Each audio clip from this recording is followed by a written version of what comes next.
Okay, and welcome to Object Pronouns Part 2, okay?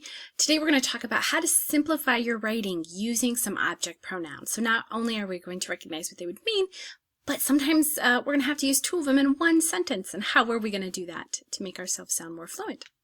So, for example, mon mari a écrit un poème à moi. Right?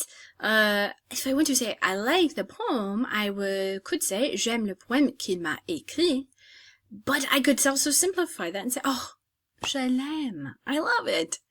I can even simplify that sentence if I want to mention, he wrote it for me. I could say, il me l'a écrit. Notice I'm using two object pronouns in front of my verb because we can use direct object pronouns, which directly take the action of the verb, and we can find them by asking who or what of the verb. And they mean these things. And I can also use an indirect object pronoun that answers to who or to what of the verb. But when I use them two in one sentence, I have to put them in a very specific order. Now, did you notice here? These are exactly the same as here, which is why these get to go first, because they're the same for both. Then it's the ones that are the only used for the direct objects, and then the indirect objects. And then I, which I'll show you in context, basically means replaces a prepositional phrase of location, like to and then a place, whereas as of some of this, or so oftentimes it means some. Okay, so let's take a look at some examples and let's simplify these sentences. For example, Yoda enseigne à utiliser la force à Luc. Oh, we know à Luc could be à lui. We could shorten it that way. But we can shorten it even more using an indirect object pronoun, placing it in front of the verb, which then gives us Yoda lui enseigne la force. This is indeed shorter, but we could shorten it even more. Notice he teaches what? That's a direct object. So la force could be replaced with la. So Yoda la lui enseigne. Nice and short. Okay, let's try that again with another example. So le roi threatened défendre Ariel de remonter à la surface.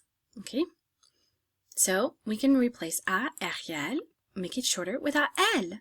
And à la surface, là meaning there. So he forbids her to return there. But there is a preposition of location, so we can shorten that.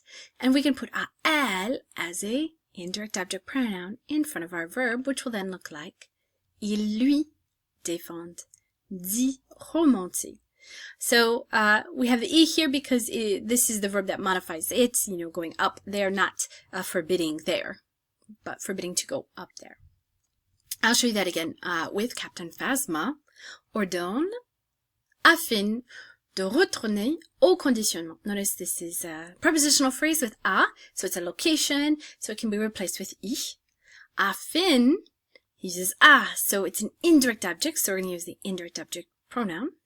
So, elle ordonne à lui d'y retourner, or elle lui, notice in front of the verb, d'y retourner, super short. Okay, let's look at this again, and I like this example because I'm going to flip it around a little bit too. Kylo Ren demande à Poe quelques questions. We know this is à lui, it's an indirect object pronoun. To whom? So I need this one. So we can put this in front of the verb, which will then look like Kylo Ren lui demande.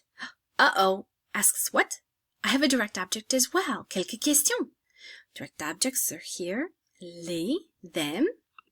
So Kylo Ren les lui demande. Notice les first, then lui, then the verb.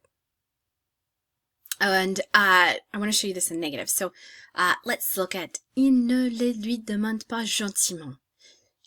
Notice the ne and pas go around both those object pronouns and the verb because they're now attached together. So there might be some issues with knowing what's indirect versus direct when it comes to some verbs that are a little strange. So for example, plaire, falloir, manquer are weird because it's like the subject, the object of the sentence becomes like the subject of the sentence because these are just funny verbs. So instead of saying I like the gift, and as we do in English, we have to say the gift is pleasing to me. So the gift is pleasing to me. Ce cadeau me plaît. I need a pen. it is necessary is just this combo. You just add me in front of it, so it's necessary to me. Il me faut is of common expression. Un stylo. So the pen is necessary for me. I miss you. I know we want to say this all the time, but we have to remember we don't say I miss you. You see, you are missing from me. You are missing from me. Et ça lui plaît. Hey, let's look at that in one more example. So if I want to say Simba misses his dad, I have to say his dad is missing from him. Son père manque à lui. Son père lui manque. Okay, now for something completely different other than these verbs. We've seen affirmative sentences, but with an affirmative command, the structure is going to be a little different. So normally we had our verb here, our subject here, and then these objects in this order, and then a verb. With commands, it's going to be different. We're going to have the verb, then a bar, and this is affirmative command, like, not negative. And then these first, and then these, and then these, and then these, and these, and I'll show you. There's another picture that's a little better. So let's take a look at this as a question. It's not a command, it's just a question. Tu donnes tes notes à Bob. And we know if we want to shorten that, tu les lui donnes, right? Les lui donnes. Makes sense. But if I want to say, give them to him, I take off the subject pronoun because it's a command. I take off the S on ER verbs. And then I use les next, then lui. And I connect it all with a bar. Again, this is only for affirmative commands, not the negative. So we have tu passes-moi le sel, or passe-moi le sel, or passe-le-moi.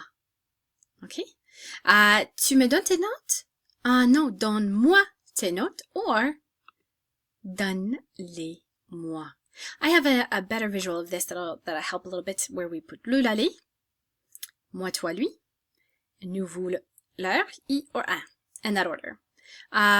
So we've seen this lovely example of positive affirmation, but if we want to use negative, we're going to use the same construction that we've seen previously.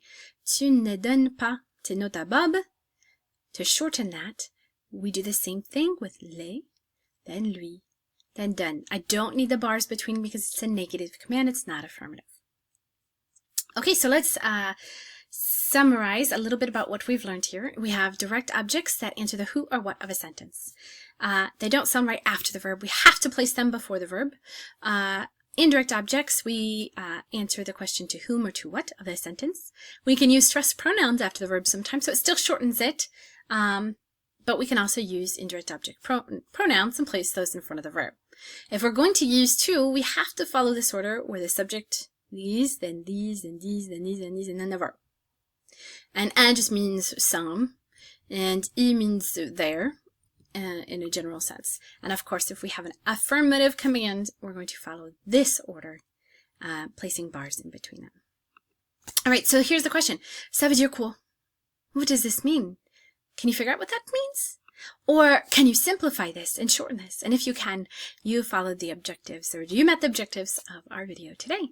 Si tu as des questions, laisse-moi savoir.